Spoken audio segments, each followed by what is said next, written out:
Qual o papel do aromaterapeuta na perinatalidade?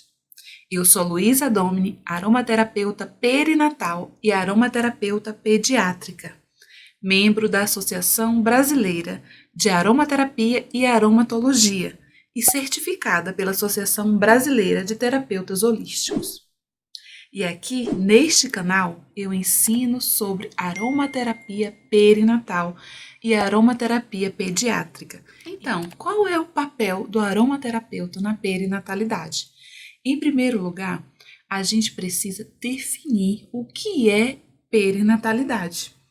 Perinatal é todo o período que envolve, como o próprio nome já diz, perinatal. É esse período que envolve o nascimento de uma criança. Mas ele engloba não apenas o ciclo gravídico puerperal, ou seja, não é apenas quando a mulher está gestando, quando a mulher passa pelo parto ou está no pós-parto, no puerpério, mas ele engloba todo o período da pré-concepção, todo o planejamento familiar, a partir do momento que a mulher entra na categoria de tentante, como a gente costuma falar, e vai até mais ou menos 2 anos de vida do bebê. Então, como que o aromaterapeuta pode atuar neste período? Em primeiro lugar, o aromaterapeuta precisa ter o conhecimento de aromaterapia perinatal. Ele precisa conhecer quais óleos essenciais são seguros e quais óleos essenciais são proibidos para utilizar neste período. Parece simples, mas não é. As gestantes, lactantes, bebês e crianças são considerados dentro da literatura de aromaterapia clínica como públicos de exceção, como pacientes de exceção. O que isso significa? Significa que o aromaterapeuta precisa ter uma visão mais acurada para esse público. Ou seja, aquelas orientações que são facilmente divulgadas em sites de busca, nas redes sociais, podem não servir para este público. Então, são pacientes que eu preciso ter o conhecimento pautado em 3 aspectos principais. Primeiro deles é que eu preciso ter o conhecimento das famílias bioquímicas e as concentrações que têm essa restrição com esse público. Quais são os constituintes químicos daqueles óleos essenciais que eu pretendo utilizar? Qual a sua concentração? Então, a gente tem uma regra que, geralmente, os óleos essenciais que são proibidos para crianças, eles também são proibidos para gestantes e lactantes. E eu já vou lhe explicar por quê. Porém, o inverso nem sempre é verdade. Aqueles óleos essenciais que são permitidos para crianças podem não ser permitidos para gestantes e lactantes. Nós sabemos que os óleos essenciais são repletos de moléculas aromáticas, formados em sua maioria por grandes cadeias de carbonos. E essas moléculas aromáticas, elas são biocompatíveis com a camada lipídica da nossa membrana celular. Isso significa que elas são absorvidas pelo nosso organismo, caem na nossa corrente sanguínea, podem sim atravessar a barreira placentária e também chegam até o leite materno. Por esse motivo, se eu sei que determinado óleo essencial é proibido para criança, eu não posso utilizar em mulheres que estão grávidas ou mulheres que estão amamentando, porque esse óleo essencial ele vai chegar até o feto ou até o bebê durante a amamentação. Mas como eu falei, nem sempre os óleos que são permitidos para crianças serão também permitidos para gestantes.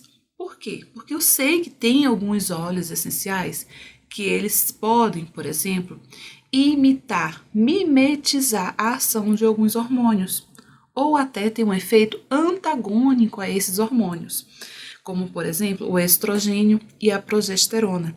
E aí vai causar um desequilíbrio hormonal que pode sim vir a comprometer a gestação.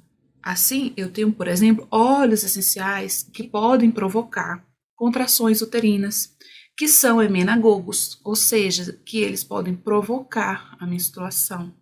Alguns componentes químicos dos óleos essenciais, eles podem ser neurotóxicos. Eles podem, sim, ter uma neurotoxicidade e ainda também uma teratogenicidade, ou seja, eles podem causar alterações no feto.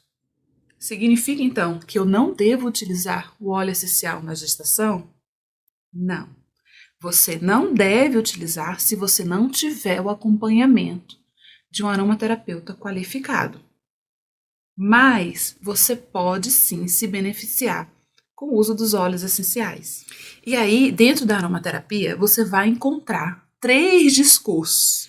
De que maneira? Vai ter aquele grupo de aromaterapeutas que vão dizer que não se deve utilizar óleos essenciais durante a gestação.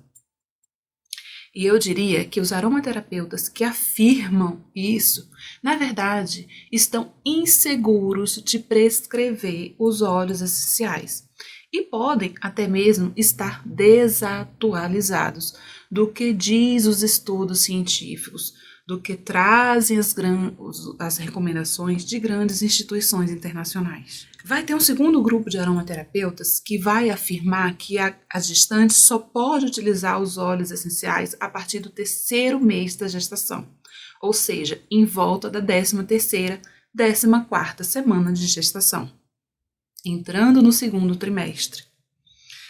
E tem aqueles aromaterapeutas, assim como eu, que acreditam, baseado em evidências científicas, que a gestante pode utilizar os óleos essenciais a partir do 1º dia da gestação, desde que esteja devidamente acompanhado por um aromaterapeuta qualificado. Um aromaterapeuta que domine o conhecimento teórico sobre a aromaterapia perinatal. Essa recomendação não é minha. Essa recomendação, por exemplo, é o que traz o Robert de Serran, um autor renomado, conhecido dentro da aromaterapia por ser o autor do livro Essential Oil Safety. Ele é uma referência internacional quando a gente fala em segurança dos óleos essenciais. Eu trago também para vocês 2 outras referências, que é o que diz a NAHA, a Associação Nacional de Terapeutas Holísticos dos Estados Unidos, e a AIA, Aliança Internacional de Aromaterapeutas do Reino Unido. Além disso, quando a gente tem uma aromaterapia baseada em evidências científicas e o aromaterapeuta tem conhecimento dos artigos científicos sobre o tema da perinatalidade, ele vai ter a segurança de prescrever os óleos essenciais para gestantes desde o 1º dia da gestação. Um segundo fator que o aromaterapeuta precisa prestar atenção em relação às vias de administração adequadas para a gestante, adequadas para a mulher utilizar neste período. Porque nós sabemos, existem diversas vias de administração que se pode sim ser manejado o uso dos óleos essenciais.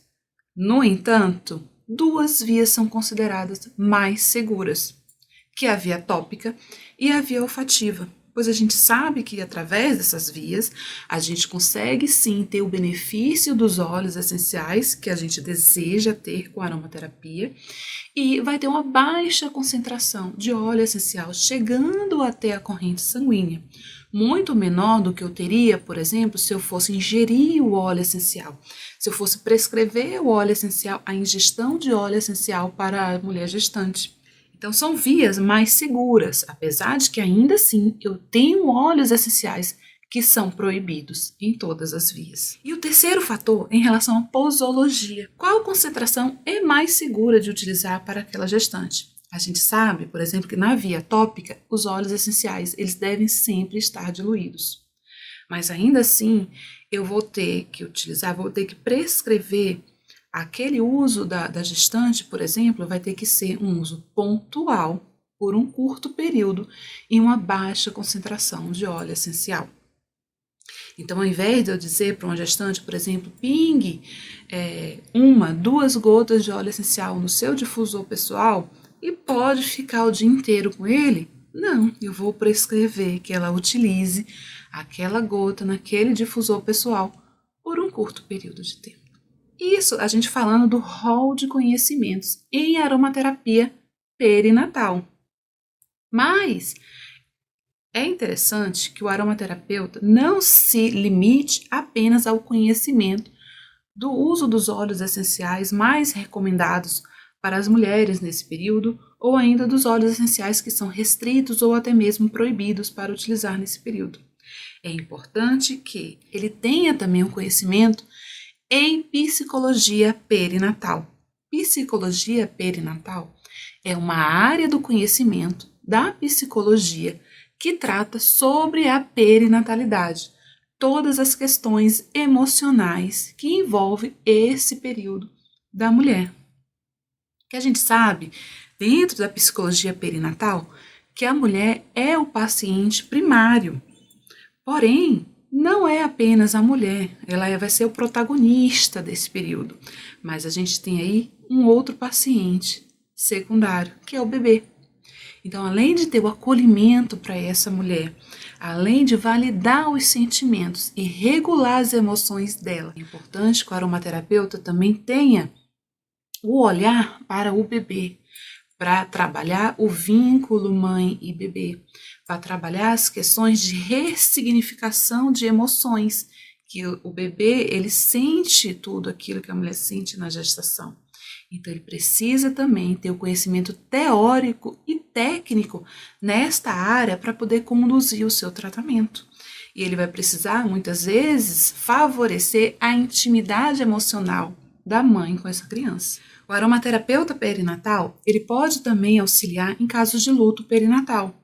A gente sabe que o luto é a perda de alguém ou de algo. O luto perinatal, ele não acontece apenas quando há a perda do bebê, quando há o aborto espontâneo ou a perda fetal, mas a perda de algo que foi idealizado por essa mulher que está gestante. Então, muitas vezes a mulher ela enfrenta o luto perinatal por questões relacionadas à amamentação, ao parto, ao sexo do bebê, a algum diagnóstico que ela passou durante a gestação, ao diagnóstico de alguma síndrome, de alguma anomalia, de alguma doença, a sua gestação não sair como esperado, o seu puerpério não sair como esperado, o seu bebê não ser como aquele bebê que foi idealizado. Então, tudo isso envolve o luto perinatal e o aromaterapeuta também precisa estar atento para o sofrimento paterno nesses casos. Pode ser também que o aromaterapeuta precise atuar com a educação parental. Aí aqui eu abro um parênteses para explicar o que é parentalidade, porque a parentalidade é a junção de duas palavras, maternidade e paternidade. Então envolve esse processo de educação da mãe e do pai, do homem e da mulher se tornarem mãe e pai daquela criança. E também o aromaterapeuta pode precisar acolher outras pessoas da rede de apoio dessa família. Se eu vou atender gestantes, mulheres que estão tentantes, gestantes, né, parturientes, puérperas, eu preciso sim ter o conhecimento das alterações emocionais que envolvem esse período tão importante na vida da mulher. Por fim, o aromaterapeuta pode agregar à sua prática terapêutica outras técnicas, outras práticas integrativas e complementares que ele ou ela tenha o conhecimento, de maneira a somar, a agregar à sua prática terapêutica essas outras ferramentas, esse outro conhecimento, essas outras técnicas terapêuticas, sempre visando o benefício do paciente, da paciente. Então, as terapias integrativas, elas vêm para somar, para agregar um conjunto de saberes e conhecimentos para beneficiar a paciente, esteja ela em acompanhamento médico ou psicológico convencional. Então, o olhar primeiro para a paciente. E a aromaterapia, ela vem para agregar e também para compor uma equipe multidisciplinar em benefício dessa paciente. Eu espero que vocês tenham gostado desta aula. Deixe aqui nos comentários, eu gostaria de saber se vocês gostaram dessa aula. E a gente se vê numa próxima aula. Até breve!